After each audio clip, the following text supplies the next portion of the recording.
You're listening to Best Forevers, a podcast for kindred spirits, a podcast that encourages you to love more on your friends and to further consider the issues that plague friendships. I'm Alysa Lucas, and today's episode is 33 years in the making for this kindred spirit who fell in love with Anne Shirley all those years ago. The idea of bosom friends and everything else about the lovely 1985 movie Anne of Green Gables. It is a great honor to welcome award-winning director Kevin Sullivan to Best Forevers to talk about his life-changing body of work. Kevin Sullivan's work on Anne of Green Gables has garnered a number of award nominations and wins, including an Emmy for Outstanding Children's Program, Gemini Awards for Best Dramatic Miniseries and Best Writing in a Dramatic Series, as well as a coveted Peabody Award. It's simply amazing. And to give you an idea of the impact, both Anne of Green Gables and its sequel are the highest-rated dramatic productions to air in Canadian history, and Mr. Sullivan has produced over 500 hours of movies and TV in his career. And funny enough, given all those hours, he still found some time to talk to me. So let's not delay this anymore. Here I am, calmly interviewing one of my heroes. Welcome, Kevin Sullivan, to Best Forevers. I'm so excited to have you here on the podcast. Well, thank you.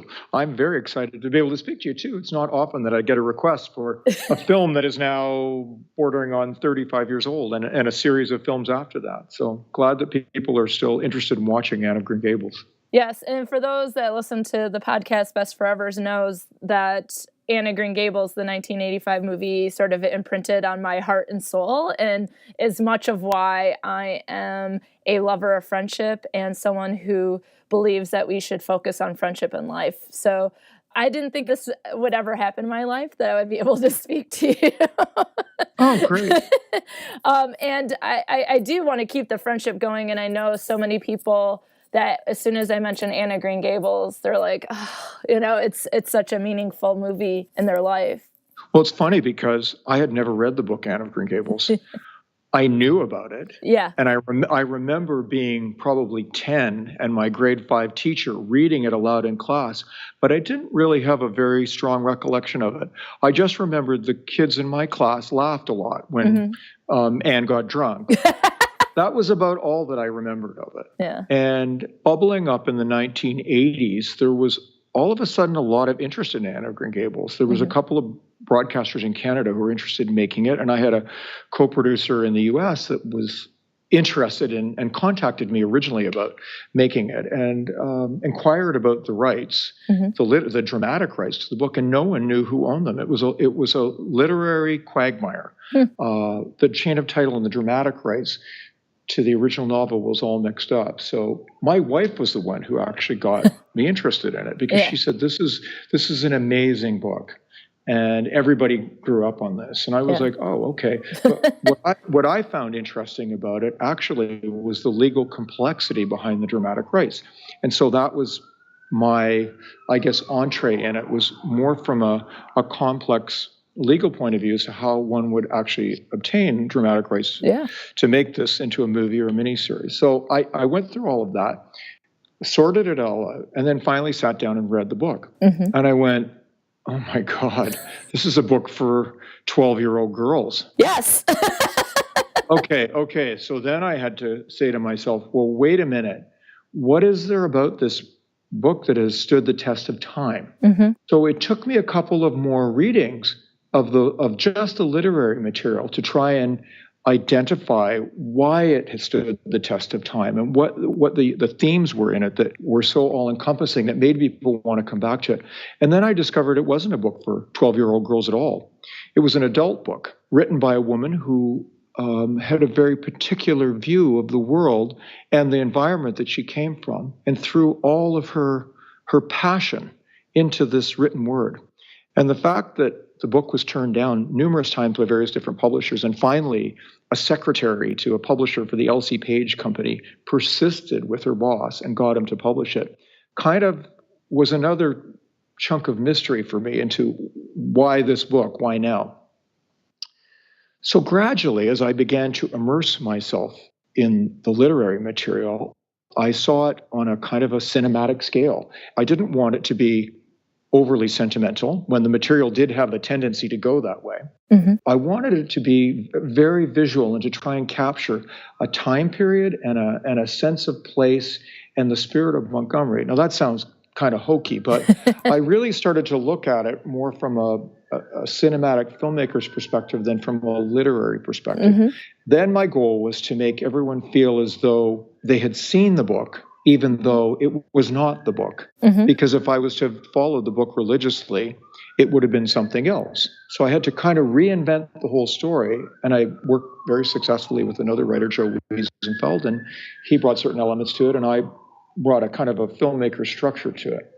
So I found that there were certain things in the literary material. I remember one quote, "All ebony of shadow and silver of snowy slope," when Anne and Diana were running across the fields in the middle of the night to go and rescue Diana's little sister who was suffering from the croup. And okay, that's a very literary image, but that imprinted on me. So when I went to film it, I made sure it looked like all ebony of shadow and silver of snowy slope. Well, there are many elements in Other Floridly by Montgomery, but that intrigued me as well as to how I felt as though she was a very lonely person who was writing from the depth of her soul. And as I began to find out more about her, I realized that the world that she'd written about was kind of an idealized version of her own life. She was Anne. Matthew and Marilla were the idealized versions of the very strict Presbyterian grandparents that she grew up with that were very dour. And she kind of idealized them and turned them into these marvelous characters. Gilbert was the ideal boy next door who actually died, and she was never able to have a real relationship with him. And the biggest thing that stood in her way was the fact that she felt that she was superior to him from an educational point of view, but even though she loved him with great passion. So it was the passion and the intellectual fighting at odds with each other. And he died of scarlet fever at a certain point, and that chapter of her life closed. So there was a poignancy to it. But I believe she created Gilbert as an idealized version of who that other person was. So everything was idealized, and the danger of the material was that it would end up being sentimental, like tropey. Yeah. And my goal was to try and find a way of making it realistic, but still having that touch of sentimentality, and to make the atmosphere, to create the atmosphere, of something that was all pervasive. Yeah, you mentioned that you've seen the book was sort of your goal from a cinematic point of view. That for me, I would say after I saw the movie, I don't know if I've read the book since. It's been, like, for me, when I read the book, because I have many editions of it because I collect Anne of Green Gables stuff, that when I read it again, I will be thinking of these characters. So for me, and I've always had going to Prince Edward Island as like a bucket item list. Like, to me, it is a beautiful story just in the visuals alone, like just Green Gables and, the walking to and from school and whatever the case was. That to me, it's something that I'm a visual person. And so for me, that was a lot of what I appreciated about the 1985 movie. And I also appreciate this idea that, like, when I see the movie and I think about Ellen Montgomery, I talk about loneliness on the podcast a lot, that a lot of us can be rich in friendship and others can be without, and how we can manage how difficult it can be to have friendships or to make friendships. That Ellen Montgomery, I idealized all these relationships, and in some senses, I feel like there is a sentimental value to the story because I think it's so relatable, right? Who wouldn't want that boy next door in that sense, right? Like, the Gilbert Blythe is probably everyone's first crush, right? Well, know. The irony in all of this is that the other element that made the film, I think, so enduring is the fact that the actors in it were perfectly suited to the roles. And each one of the actors who came into the story had a kind of a karmic relationship to everything. It was a very, how shall I say it? It was a very unique moment in time where almost the entire cast was just absolutely perfect. I found like all the actors that I saw in my mind to play those roles. Yeah. And one of the things, so for example, I can give you some background to yes, it. Like please. Colleen Dewhurst, for example. I mean, went through all kinds of different actresses who would play that part. Even Katharine Hepburn. I don't know if you remember her as a yes. Mm-hmm. as a great American actress. Originally, Katharine Hepburn reached out to me when she found that I was doing this film, and she wanted me to audition her niece, who was Schuyler Grant. Schuyler ended up playing Diana in the film. Oh. And I spent a lot of time talking to her about the roles, and she felt that, because I said, well, it'd be natural if you were to play Marilla. And she said that she felt that if she did play Marilla, it would upstage the whole film. It would just be too big about her and not about Anne. But she had always wanted to play Anne from the 1930s. So do you remember there was an earlier 1930 something version with an actress by the name of Anne Shirley? Yeah. Well, at that point in time, I think Katharine Hepburn was doing Little Women, and she was also interested in that role and didn't get it, but had a very successful Academy Award with Little Women. So she did okay. Yeah, she looked at the material fondly, and she was really interested in the fact that this was being made. So she said to me, "Why don't you call Colleen Dewhurst?" And I thought, what a brilliant suggestion. I contacted Colleen Dewhurst's agent, and he phoned me back 5 minutes later, and he said, "Okay, I just have to get this straight. Is the role that you're talking about Marilla Cuthbert?" I said, "Yes, that's the role that we'd like to offer Miss Dewhurst." And he said, "I don't know why she's saying this, but she wants to accept the role." I said, "Well, we would normally send the script." He said, "She just told me she will accept, and we just have to work out the terms." And I was, as a young filmmaker, I was astounded. Yeah. When I met Colleen, I later found out why. She and her former husband, George C. Scott, had bought a house on Prince Edward Island that had originally belonged to Elmer Harris, who wrote the novel Johnny Belinda. And he had run it as kind of an actors' colony in the early part of the 20th century, very much like Eugene O'Neill, of which Colleen Dewhurst was a kind of an O'Neill protege. Anyway, she had brought her sons, Alec and Campbell Scott, the actor, and she had brought them up on Prince Edward Island and read Anne of Green Gables to them, and they were like, "Yeah, Mother's really into this book." But Colleen herself began to identify so strongly with the material that she knew not just Marilla's character, she knew all the characters inside out. And so one of the greatest compliments that she gave me when we were making the film was very early on. After she'd had a few days of filming and she was kind of guarded, and then we became friends, and she started to open up and tell me all of this. And she took me for a walk in the field, and she took my hand and she said, "You know what, this could be really, really awful." She said, "I was apprehensive, but, I've done lots of things in my career where I just go for it." And we had a lot of problems in working out the schedule. And she said, I just want you to know that this could be awful. Like, everything about this film could be different, but the choices that you're making have shown me that it's going to be special." And so that was the first little eye-opener for me of what I was even doing, because I had no idea. Yeah. It was kind of a job, and she turned it into something else. So she became my sort of Geiger counter with the material all the way along, because she was not a sentimental person at all. She was what you see on screen is very much her own personality. Yeah. And that was why I think her performance was so indelible. But then we had Megan Follows. And, we had auditioned 2,000 kids at the time. Schuyler Grant was up for Anne. Everybody, there were two different camps. One really wanted her because they kept thinking I could get Katharine Hepburn to do a cameo in it, or maybe she could play Aunt Josephine. So anyway, Schuyler was a great actress, though. And we did auditions with her, like hair dyed red, full costume, everything else. And Megan was there waiting in the wings, and the partners at PBS were uncertain because they thought she was too old. And she had done a first audition, which was kind of contemporary, but we'd auditioned all these other kids. And the Canadian financing side had said, you really need to cast this with the Canadians. So I said, well, why don't we bring Megan back again and let's do an audition for her in costume with red hair and the whole thing. And we did. Except that there was a whole technical problem with it, and it didn't work out. Oh, no. And I didn't think the audition was very good. I was a little concerned. So I said, okay, let's do it again, and called her. And she was getting on a plane to go to Florida. She'd had a flood in her house, and her family house, and she was all alone. She had to kind of pull it together and came back, put the costume on, did the audition again in full camera, and at that point didn't care about it anymore. She was brilliant. So had all those little karmic things not happened, we might not have had the cast that we did. It was a little bit like a chess game. Richard Farnsworth had done a brilliant movie called The Grey Fox at that time, which was a very important Canadian film because it was an independent Canadian film that was made.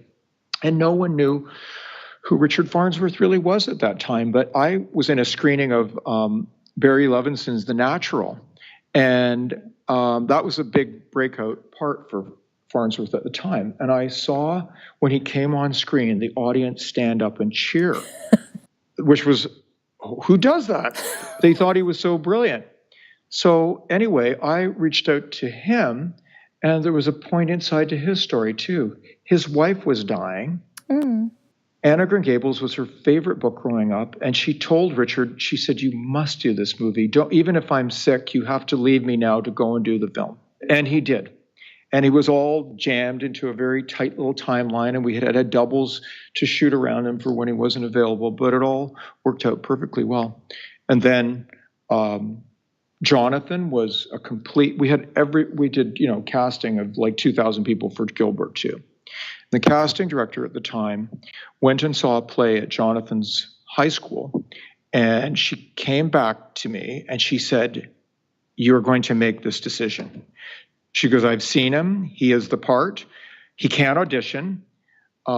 She showed me his picture. He was with his family in Disneyland. And she said, "Just trust me." And I did, because I had Diane Pauly was the casting director, and I had a great relationship with her. And I knew that part of the brilliance of the casting of the movie is her input. Yeah. And so I knew that would be a solid choice. She did the same thing with an actress by the name of Patricia Hamilton, because we'd had another actress by the name of Kate Reid, who was a big Canadian actress that was scheduled to play it, and she got sick or something happened and it didn't work with the schedule. And Diane said, "I want you to meet Patricia Hamilton." Patricia came while we were shooting, and they literally had her in an office, and she read the script for me, and she was so hilarious that it was just easy to see that she would play Rachel. So these kind of wonderful little things kept happening over and over and over again throughout the casting of the film. So I really equate the cast, the talent behind it, as being able to really bring everything to life that I'd conceptualized in my head. I find it really interesting, that there were 2,000 people that were up for the Anne part, because I think most of us would say that, Megan Fellows was born to play that role, especially after we've seen it. Like, I can't imagine any other Anne, right? In some cases. It was hard. Well, what happened was after doing that many auditions, and I didn't look at all of them. Yeah. There were probably like 10 casting directors across the country, and each of them were responsible for local casting, and they would film them all, and then they'd show the best ones to me. And after I looked at everything, I was kind of, okay, it's painfully obvious that we are not going to find Anne sitting in a field in Saskatchewan. It's just not going to happen. We need a brilliant actress. And that's where I really realized that there was a very short list of brilliant actresses, of which Megan was always at the top. There might have been 5 other professional actresses in that in her zone that we would have auditioned. And so, she really earned the part hands down. But not only that, I felt that for her at that point in her life, in tackling the role, she grew so enormously as an actress. She was working with other performers who were equally brilliant, and so it was a great support system. But for example, she was doing the Lady of Shalott poem, and that was the very first sequence that we did, but it was all done with kind of location sound, as you call it. Yeah. So we recorded her walking through the woods reading the book, and then the close-up where she shoots, she's lost in her dreams reading the book, was one of the last shots I did in the whole film. And when I saw her performance, I realized how much she had grown into the part from where she was at the beginning. Because if you went and listened to the tracks of her reading the poem at the beginning, it was rudimentary. Yeah. Whereas when she did her close-up at the very end, after she'd become Anne, it was magical. It was beyond comprehension. She was just truly that individual lost in another world. Wow, that's amazing. And then I also think, like, with the casting, that it's amazing to think that Colleen Dewhurst and Robert Farnsworth had connections to the book, that Colleen had sort of imprinted on the book as well, and then it being Richard Farnsworth's wife's favorite book. Like, I mean, what are the odds like that can all come together? And then an actor who has been in high school plays, like, hi, here I am, I'm your Gilbert, and it just, everything comes together. Does that happen a lot in the industry? I think it happens sometimes. I mean, it was Colleen that made me recognize that it was rare, and that what was happening amongst all the actors and the locations and the costumes and everything, as she was describing how she viewed what I was doing, she just underlined for me it was special, and that meant be careful with it too. And so that was very helpful. One of the things that Colleen did do, which was complete genius, towards the end of shooting, and we were running out of time because it was a limited budget and it was shot over 2.5 months. It was a lot of filming to do for that time and that the financing that was available. Anyway, she said to me when we were almost at the last week of shooting in studio, she said, "You know what? There's something missing from the script." I didn't want to hear it. She was like, "Oh, no, really, you must sit down and you got to listen to me." And so she took me back into the book. And she said, "There's a moment that you've missed, and we have to do this moment." And the moment wasn't really written, but it was there. It was written, but it wasn't written as a scene. But it was a moment when Marilla discovers Anne crying after Matthew's death, and she gets up in the middle of the night and she goes to her. And I read what Montgomery had written in her book, which was so slight that you might have passed over it. And that's why Colleen was really leaning on it. And then I sat down at lunch and I wrote the scene, gave it to the cast, and we had about an hour to shoot it, and which is not a lot. It meant they had to go in, light the scene, prep it, rehearse it. And it was honestly the most riveting scene in the whole movie for me because it was so raw in terms of the emotion that both of these characters were able to express to each other, that it made it kind of a brilliant little moment.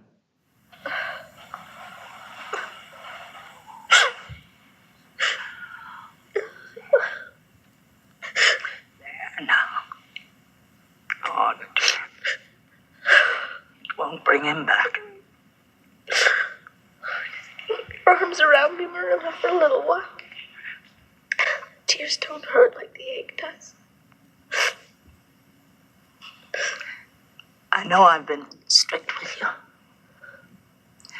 I don't know what I'd do if you'd never come. But you mustn't think that I don't love you as much as Matthew did. It's never been easy for me to say the things from my heart, but I like my own flesh and blood now. Oh, it's not right to cry, so God knows best. Oh, but he was always such a kind brother to me. We have each other now.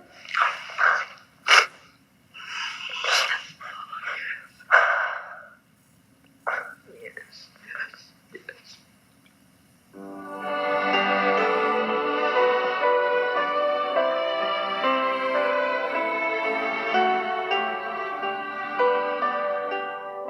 Watching what happened to the actors and seeing how they transformed themselves into that very emotional moment was shocking. And the crew was so taken aback that they had to kind of have a break. Wow. It was too much. So it took us even more time. But we shot 3 takes, and I used the first take. That's amazing, because I know exactly what scene you're talking about, and I feel like there's this strong connection between Anne and Marilla, and that it's sort of Matthew that's like the glue between them, if you will. And then when he passes, the two of them together, it's like the time that Marilla like lets her know how she feels about her, which might not have been as clear. And one of the other scenes that I really appreciate is where you get a sense of that, but Anne doesn't know it, is when Anne goes off to school and her and Matthew are standing at the train station, and it's like, I think Richard says something like, "What is she going to do without us?" or something like that. And it's more like, what are we going to do without her? She changed our life, right? And like sort of that impact of Yeah. having Anne come in their life. And I feel like there's a moment that Marilla sort of indicates that Anne came at the right time for them, but Anne doesn't know that until No. she doesn't know that. It's very poignant because Anne says to them, "You mean everything to me." Yeah. And Marilla says, she hugs Marilla and she says, "You might as well kiss him too." She's being very, very abrupt with her emotions. But then when Anne leaves, Matthew says, "Yeah, it was a lucky mistake that she came to the train station." And Marilla says, "It wasn't luck, it was providence." Yeah. He knew we needed her. Exactly. So, you got the quote.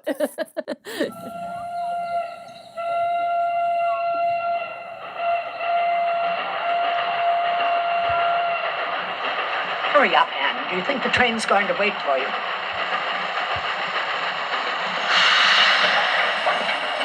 No, I'll take it, Matthew. It'll be easier if I go quickly by myself. Getting emotional over nothing. Nothing. You both mean everything to me.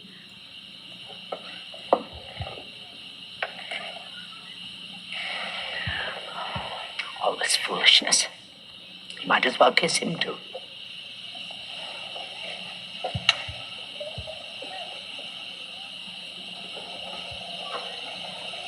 All aboard! All aboard!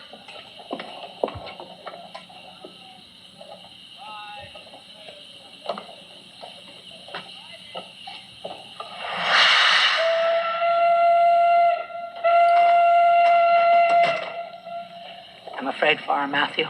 She'll be gone so long. She'll get terrible lonesome. You mean we'll get terrible lonesome? I can't help wishing that she'd stayed a little girl. Miss Spencer made a lucky mistake, I guess. It wasn't luck, it was providence. He knew we needed her. Even with her queer little ways. I loved her for them.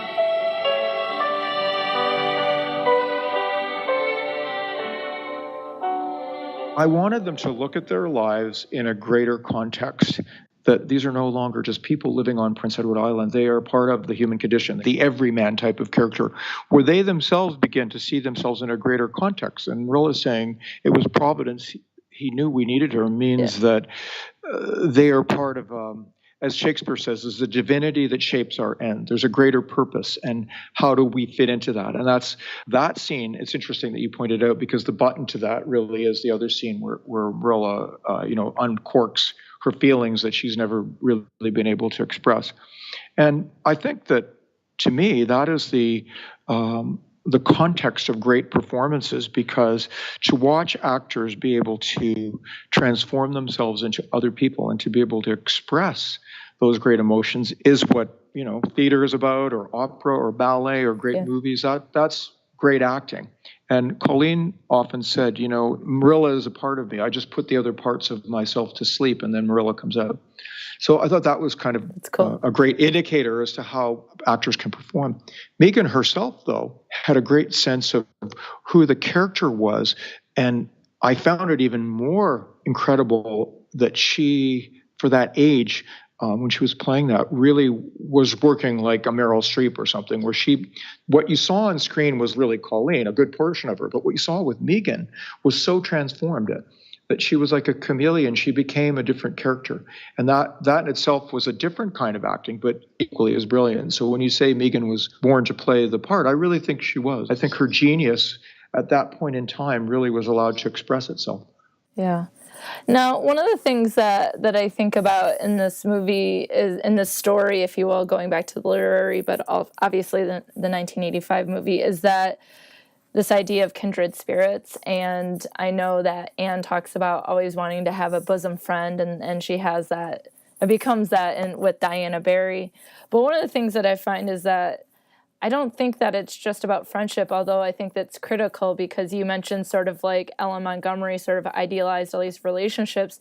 It's almost as if everyone in the movie is a kindred spirit with someone else, like the connection that Anne has with Matthew, right? With the puff sleeve dress, and he's going to buy all this brown sugar so you can get her that dress, and the connection that Anne and Marilla seem to be similar in some way, and that like with Gilbert, there's a passion and like also like a competition, and so how would you describe the relationships of this movie? Would you talk about them all as having kindred relationships, or is it just human relationships, I guess? Well, certainly it is human relationships, but I think what you're seeing is really the genius of the author, Ellen Montgomery. I think what she was trying to express was an antidote to everything that she felt being isolated in her own world and being expected to behave in a certain way at that time. And so Anne really is a character who's out of time in some ways. She's atypical to the type of woman that you would have seen at the time. Ellen Montgomery became a Presbyterian minister's wife. That was a very conservative, conventional role that she played, and she often felt as though her real spirit was hiding behind that.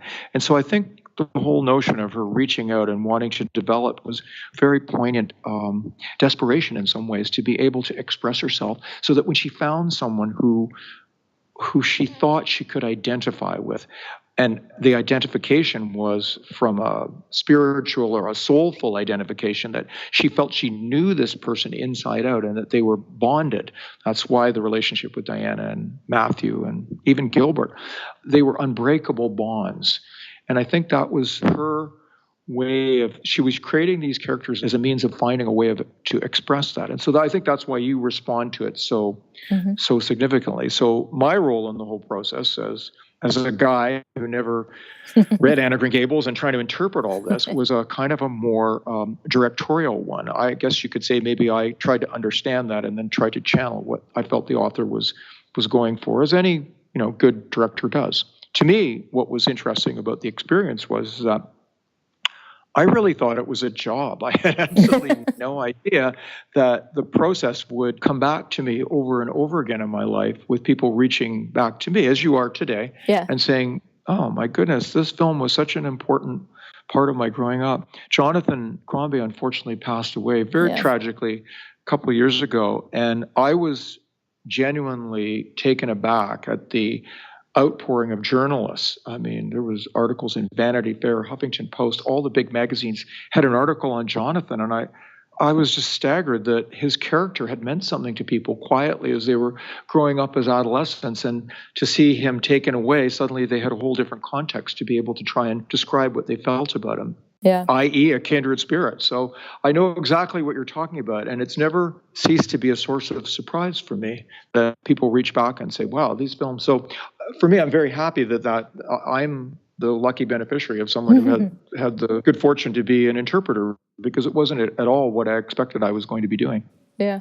And, his passing was very devastating. And so it was actually really neat as a fan to see everyone on Twitter and the hashtags for him, and all the outpouring of love and support for him, because I think he was something that meant a lot to people. And he just breathed life into a character that I think that people relate to, who want to be like him, or in a lot of cases want that to be the boy next door that they become friends with, or you know. And isn't it so funny that he was in a high school play and the casting director said, this is the guy. And I had to listen to her. And I said, yeah, okay. I literally didn't audition him. First, I just saw his picture. I trusted her. And the minute he showed up on set, everybody went, oh, yeah, of course he's Gilbert. But what ended up happening was he felt like a big fish out of water. He had never done a big movie like this before. He was very anxious about how he was going to be perceived and what the part that he was going to play.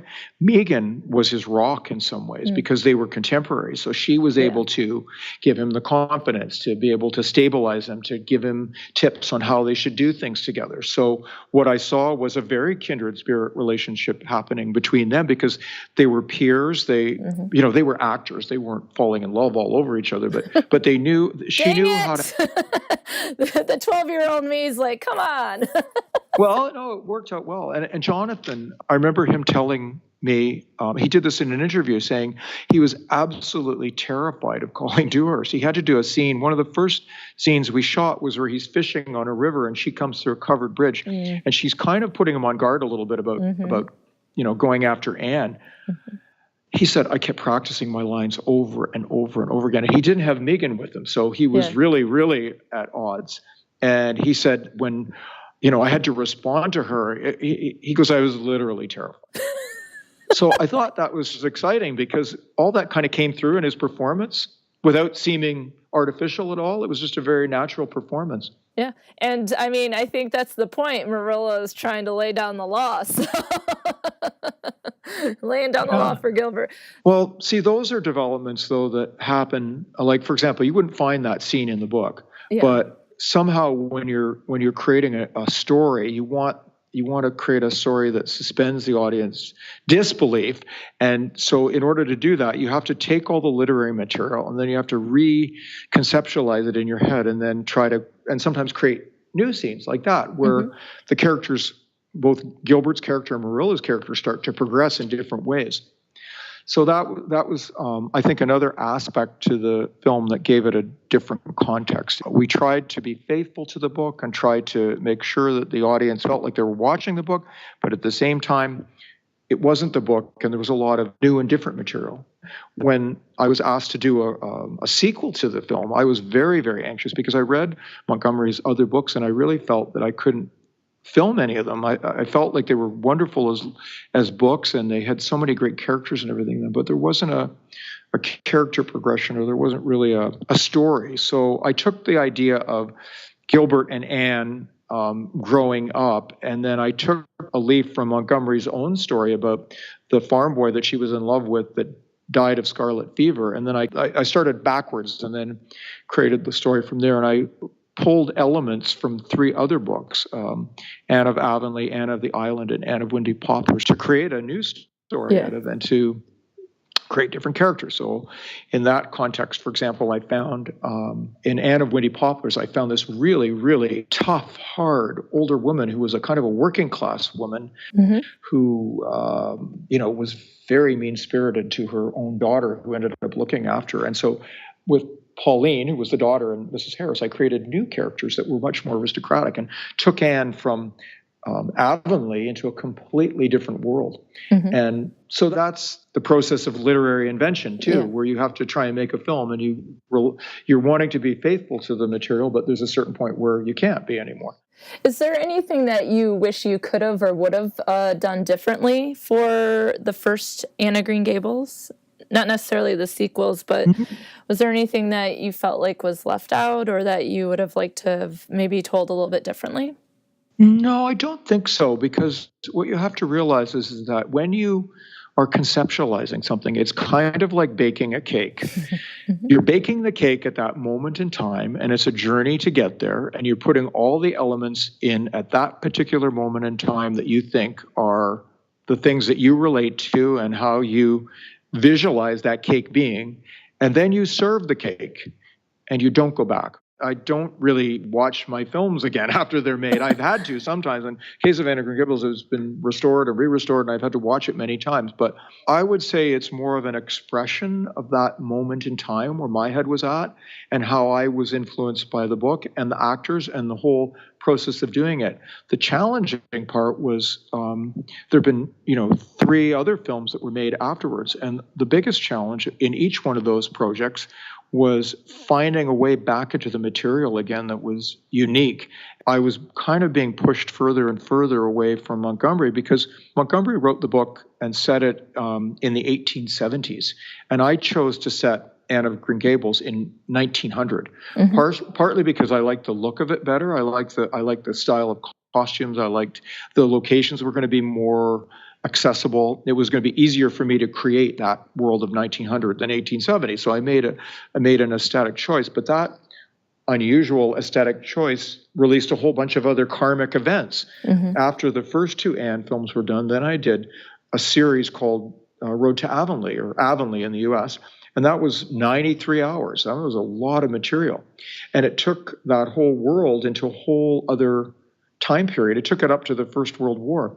So all of a sudden, Anne in the books was seeing her children go off to war. Now the characters that I created, because they all started in 1900, were actually going off to war. So that was a consequential choice of having to set of what happened when I set it in 1900. So everything had to fall into line from there. So it was a very difficult process as we made more films and more television, and always trying to keep Montgomery character was as an expression of Montgomery herself. And so that's always been my guiding mantra as I made another film in terms of how I could access the characters and what the story was going to be about. And I think, that's your answer to the question that I brought up is that, Anne of Green Gables was an expression of that moment in time. And isn't that just like good life advice besides what might be important to you as a filmmaker, is that we're present in the time and we don't look back. And so I can appreciate I think so. I can appreciate that a lot. I think one doesn't want to live one's life looking backwards. Rather, it's looking forwards. And I also feel that when you're creating something, whether it's a book or a painting or a film or a piece of music, it's very much about that moment in time. As an artist, it's the journey that you're going through at that moment that is important to you. And if other people are able to share that level of communication, it means something to them, and you're brought back into it because of that, that's fine. But I think it would be a slippery slope in anything in life, if we've lived a life of regret. I think it's more important that we say, okay, here we are today, here we are part of the world that we cohabitate with other human beings. What are our relationships? What are the opportunities that we can achieve as we go forward? So I think that's more important than saying, oh, what would I have done differently? Because I wouldn't do anything differently. And sometimes people say, oh, well, I didn't like the fourth Anne movie, or I didn't like the third Anne movie. And I'm like, well, okay, but that was my burden in terms of trying to come back and into the material and finding a creative way back into it to express it again. So it just is what it is. Yeah. What has been your favorite part of being part of the Anne of Green Gables world, and a lot of what you've created, right? What has been the favorite part of the process and the journey for you?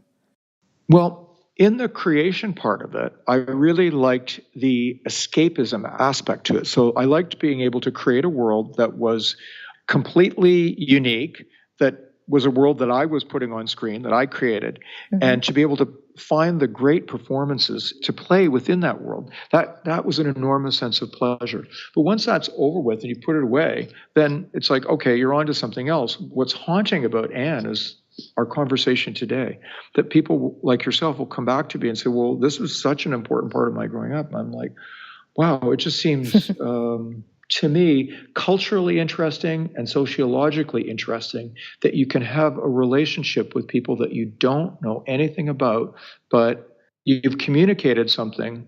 Well, as I felt like I was more channeling the author and trying to create this world, and yet that all those voices speak, and then people like yourself come back and say, this meant something to me, thank you. And I mean, sometimes the experiences have been incredibly poignant. I had one woman phone me and say, and I don't know how she got through to me, but she did somehow. And she just it was a very emotional conversation, because she said, you have no idea how transformative these films have been. And I'm like, yeah, thank you very much. I've heard this before. But then she went on to tell me about a very palpable experience with her best friend.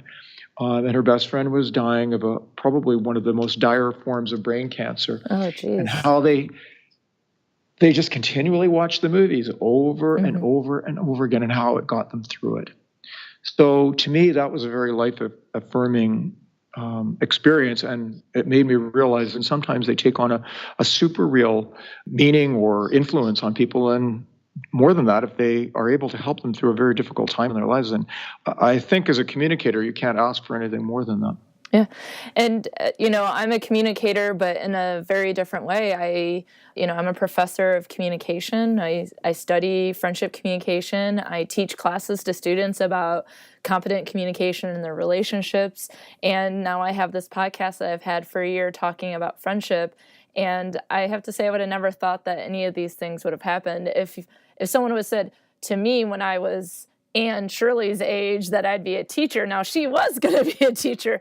I would have laughed. Like, it's silly to think, but that it's this sort of path that took me to like having so much impact of friendship on my life and how important it was to me and how much Anne and even Marilla spoke to me, that here I am now continuing studying friendship and trying to communicate that friendship matters and that kindred spirits matter, and that, you know, life isn't anything when you don't have those connections. And so, yeah, for sure, this is... Oh, well, thank you. Thank you, Alysa, because you know what? That is the essence of the human condition. It's the bonds that we make with other people in our communities that help us through things. And I remember Colleen at one point saying, you know, these characters are black and white in some respects. You don't see those kind of characters today. And she reminded me that they can be extremely cruel to one another too. They can be bitter and sarcastic, but there's something underneath all of that when, you know, the rubber hits the road, this is a community that is there for each other. And I think that is so important as who we are as human beings and how we identify with each other, that we have that structure and that support system. And I think it's becoming even more challenging today in the world where, you know, how many likes did you get, or, you know, what's up on Instagram or Snapchat, or, you know, there's a synthetic side to our lives that is all about how we are perceived or how we perceive ourselves in a digital age. But I think what you're talking about in terms of kindred spirits and communication is you can't eliminate live communication and the importance of what that really is. It's different communicating with somebody written, you know, over the internet, but you still, the bonds that you make within a community are I think the most important things that you can have to get through life. And, you know, they always say if you have one good friend by the time you die, then that's a miracle, because that's not the way the world always works. And so I think what you're espousing is something that is idealized, but something that we must all work towards, because it's the lifeblood of who we are as human beings. And I think that, you know, sometimes that kindred spirits or friendship is often put on the back burner. And I think that you see different types of relationships in Anne of Green Gables. Obviously, there's this sort of crush between Gilbert and Anne, and then later a relationship. You have the friendship. You have the family relationship with Marilla and Matthew and Anne. And I think you can see that friendship is part of all of those relationships. But we often think that the most important thing is family and then making our own family. So we have to get married and we have to do, like society says, we have to do these sorts of things. And how can we do any of those things in life without friends by our side, or perhaps some sort of bond with other people? So it would be impossible. We would be living in a vacuum. Yeah. But I think nowadays that vacuum exists because we find kind of synthetic forms of communication in different ways. And you know, the world is changing underneath us. It is what it is. We all find different ways of communicating. But I think that, you know, being true to who you are as an individual and relying on others in your community, responding to who you are as an individual and reaching out, and that reciprocal relationship. Yeah. One of the things that I think with Anne of Green Gables is that, you know, when Marilla says, you know, like, he knew that we needed her, in a way, I don't think it was just Marilla and Matthew. It felt like the whole village, town, whatever you would call it, everyone there, including Rachel, you know, that everyone sort of needed Anne at that time. And it's being open to other people and connections and bonds that I think is extremely important. And as you mentioned, that can be really difficult now. So one of my questions for you, do you think Anne Shirley would make it in a contemporary digital world? That's a really interesting question, but sorry, it wasn't on the list. It was something I just thought of.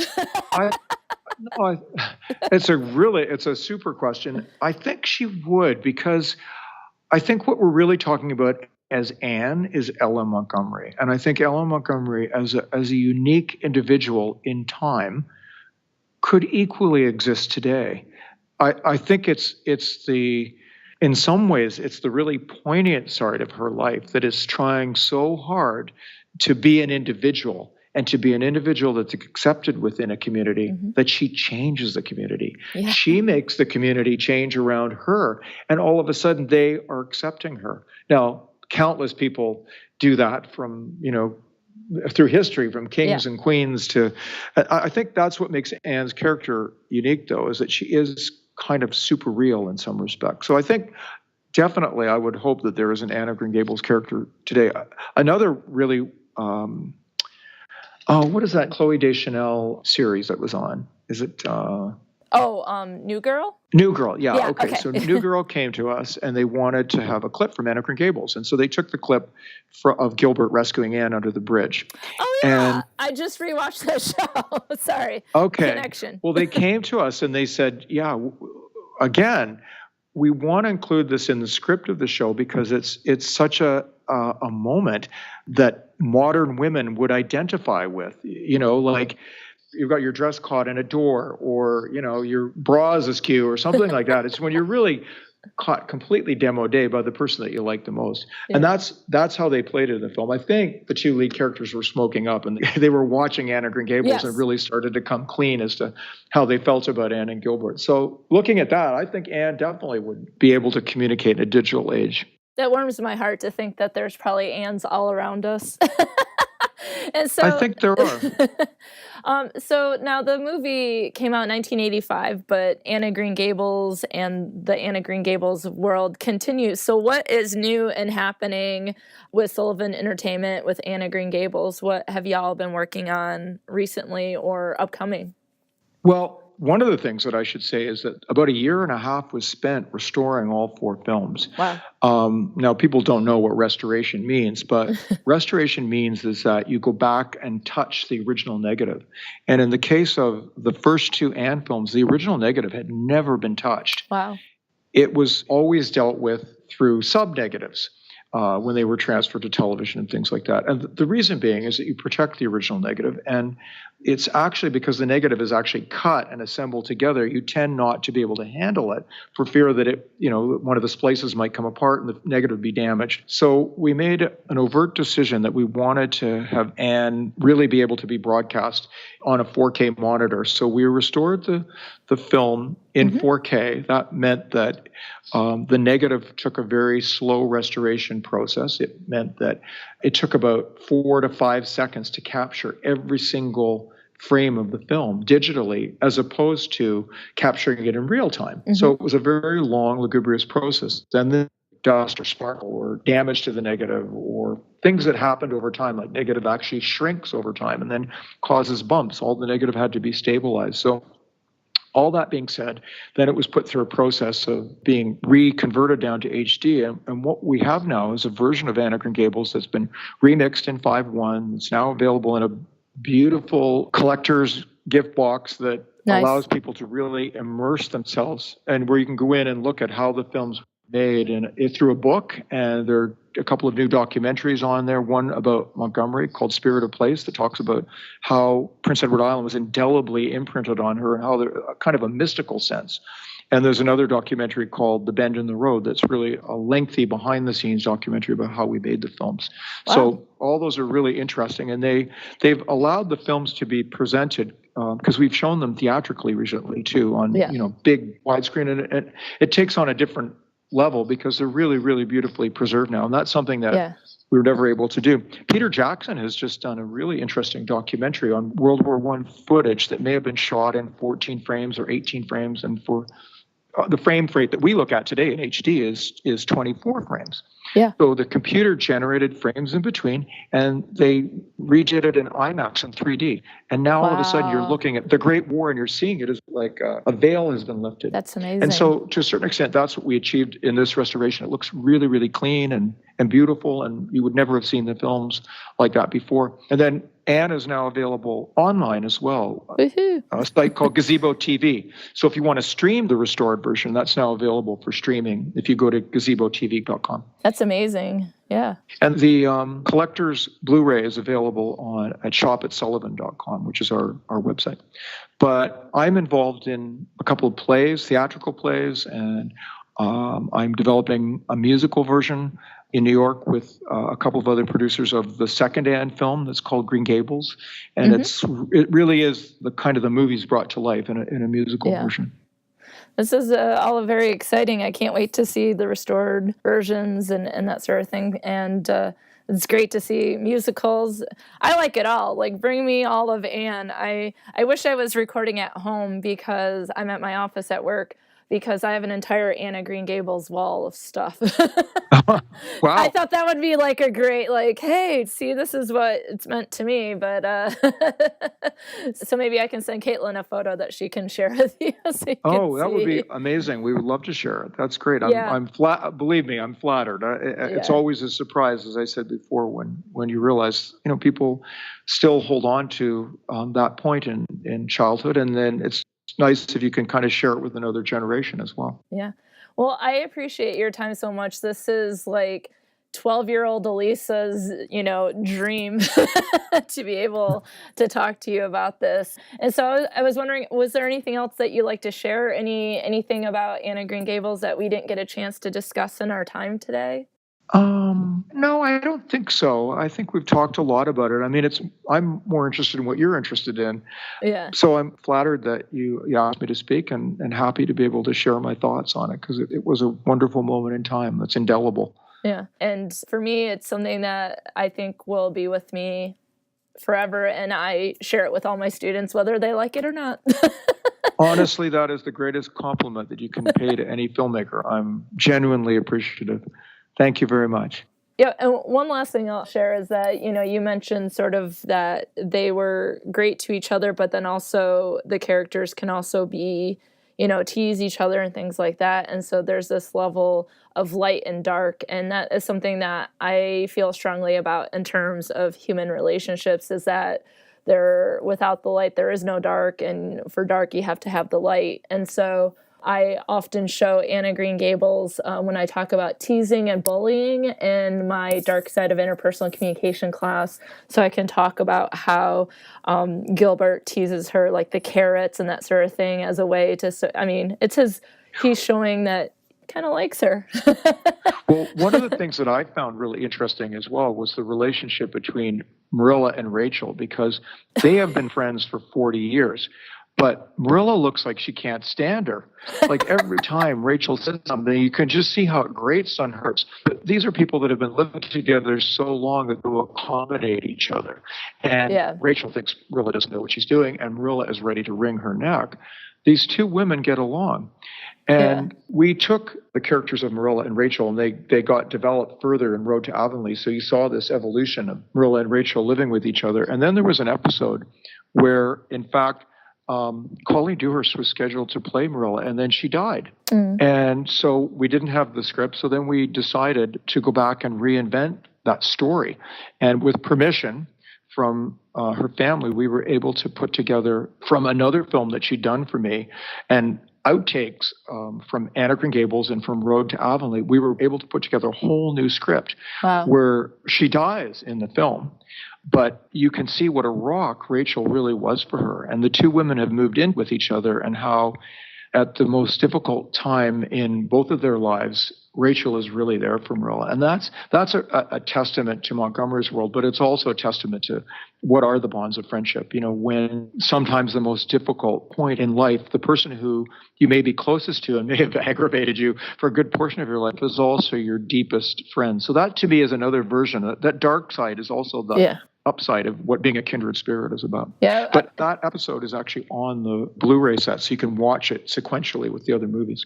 Cool. Yeah. One of the articles my students read is "We Always Hurt the Ones We Love," which I think is sort of bringing together the idea that there's light and dark. And after doing a rewatch of Anne of Green Gables for an episode I did for my podcast, where I had one of my students watch the movie with me, and then we talked about the movie and friendship and things like that. And she was thinking of people who could play the characters contemporarily and that sort of thing, that I will now use the relationship and Rachel as part of Gossip. And so I'm really excited. Yeah. Well, I think if you look at it, if you watch how we develop their relationship, over a period of time, I think it's a sense of accommodation. In other words, they're like a married couple in some ways. They have to renegotiate their relationship constantly, and their friendship is based on being kind of old broads in the community. They had no choice. So they just figured out how to do it, and it was so meaningful that they really got along with each other. I mean, there's a good friend of my mother's, was really her best friend. And I watched their relationship go back and forth. And she revealed to me recently, she said, well, your mother used to do a whole number where she'd send me out into the group of women and then she'd hang me out to dry. She'd disappear. And I thought, oh, that was interesting. Did they have arguments and tiffs and things like that? And I guess they did. But when my mother was ready to pass, she sent my brother and I away because she didn't want us to have to go through it. And she was there with her best friend, the Rachel, the woman that she had relied on all these years. And so when she passed in her arms. So it was very much that kind of relationship between Marilla and Rachel. And I think those kind of indelible bonds give a whole context to who we are as human beings. Yeah. And I think you're stumbling into a world now, not stumbling, you're walking into it so gracefully and trying to understand it and communicate it. But what you're really talking about is the strength of the human condition and how we are strong as people because of the relationships that we have with other people. Yep. And those kindred spirits. Well, thank you so much, Kevin. I really appreciate it. And this has meant a lot to be able to chat with you. Well, I really enjoyed speaking with you, Alysa. And I think what you're doing is phenomenal. I'm really interested in your course now. And I'll go and check out your other podcasts, too. That now you've got a library on the subject. I'm sure it's fascinating. Yeah. Well, thank you so much. Yeah, really nice to meet you digitally. Yes. Maybe in a different time that we can be face-to-face. I hope that happens. Okay, take care now. Yeah, bye-bye. Bye-bye. Wow, I honestly would have never believed this episode would ever come to exist. I mean, talk about a Dear Diary moment where I can hear more from the person that created the world that has meant so much to me for 33 years of my life and has had such a profound impact on the trajectory of my life. I recently presented at Connections Conference, which is part of the Leadership Institute at Central Michigan University. I talked to a room full of students about my why, which is important to the conference as well as the Institute, because discovering why we are here can assist us in living each day with purpose and action. I believe my why is making sure people understand that friendship is important, that their friendships matter, and that they individually deserve to be happy, healthy, and safe in those relationships. There's no doubt that I believe part of Kevin's why was to create Anne of Green Gables. And perhaps what that might mean is that we are kindred spirits, or at the very least, he is a kindred spirit to many just like Anne Shirley. I enjoyed learning more about the process behind the masterpiece, but the surprise that came from this interview for me was that Kevin Sullivan and I are very similar. We are both interested in the human condition, but we go about understanding it and presenting it in different ways.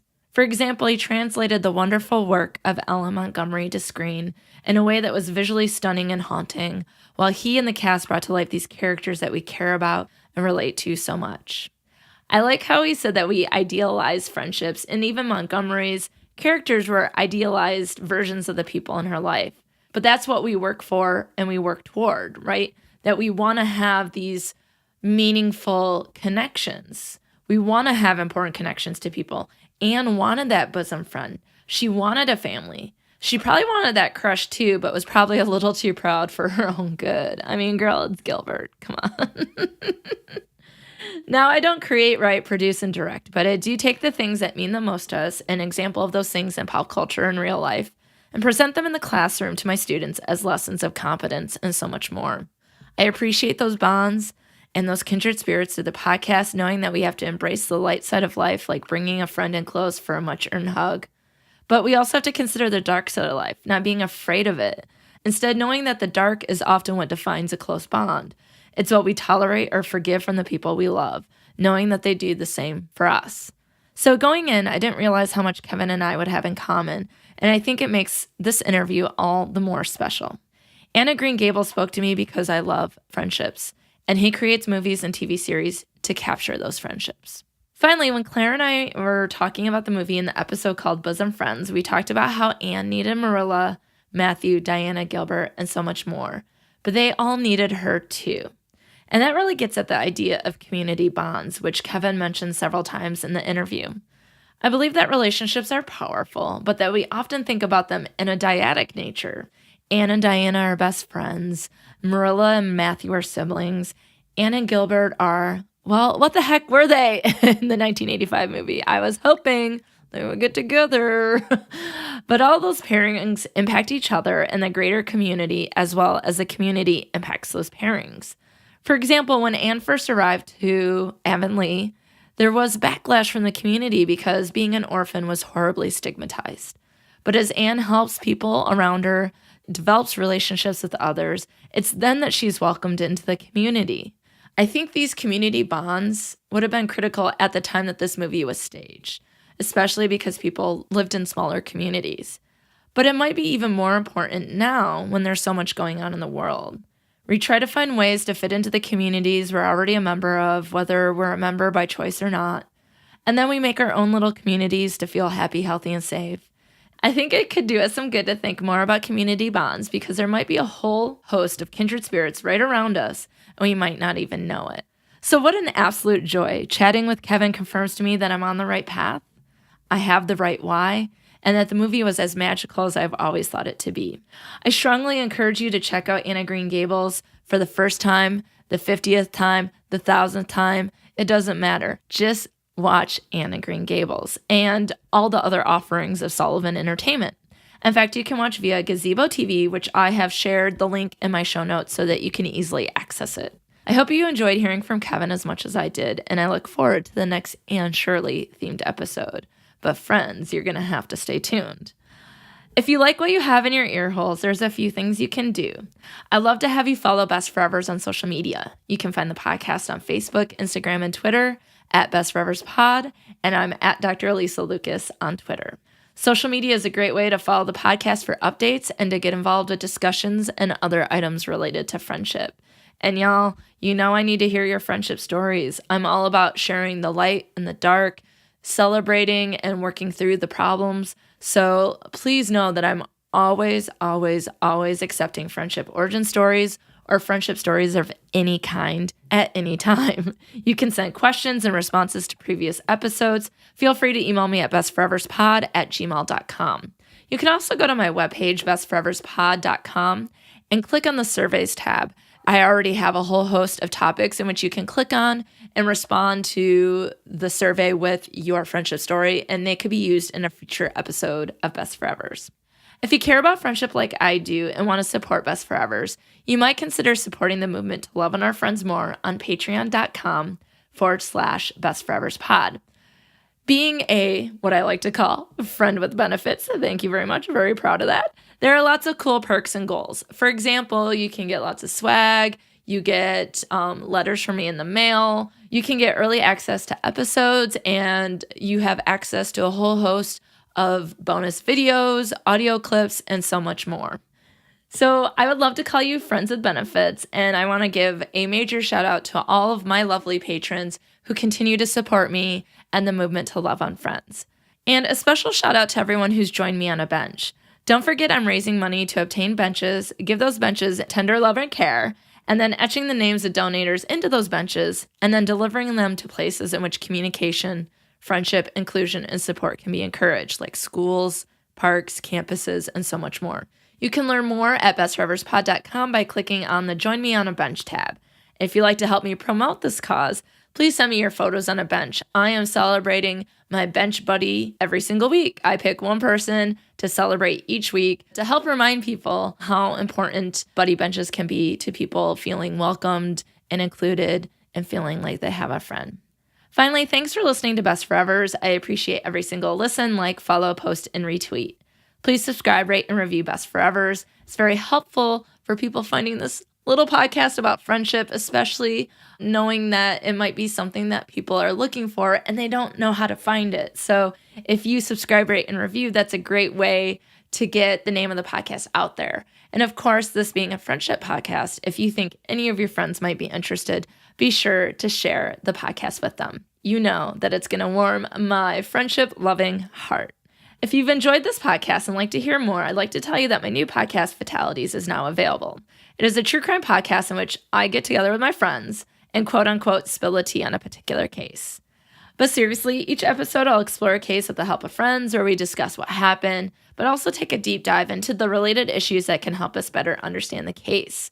The first episode was released on Halloween and focuses on the Slender Man case from 2014, And the second episode was recently released on Wednesday, November 14th, and it focuses on the case of Betsy Aardsma, a young graduate student who was murdered in the library at Penn State University in 1969.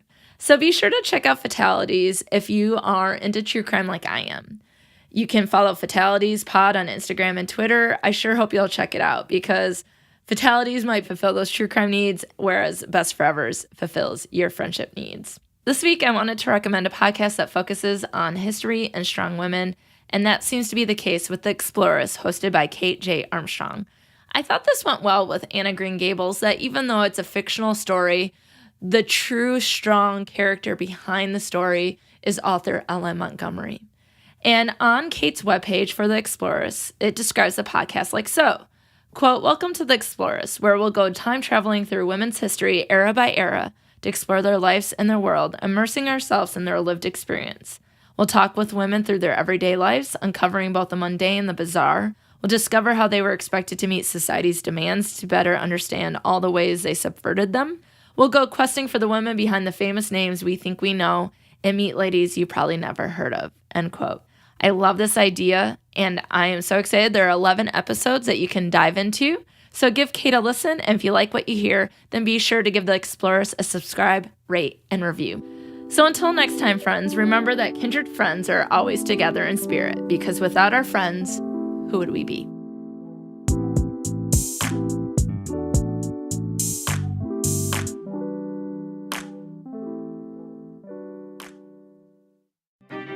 What kind of underwear was Queen Elizabeth I having to deal with when she dominated that English throne? What did women in ancient Egypt use for contraception? Was the 19th century hoop skirt used to suppress women, or did it actually liberate them? Welcome to The Explorers, where we time travel back through women's history to discover what it was really like to be them. Join me as we walk through past eras, exploring their worlds so we can appreciate their stories. Ready to meet a whole host of fascinating women? Just look for The Explorers wherever you get your podcasts.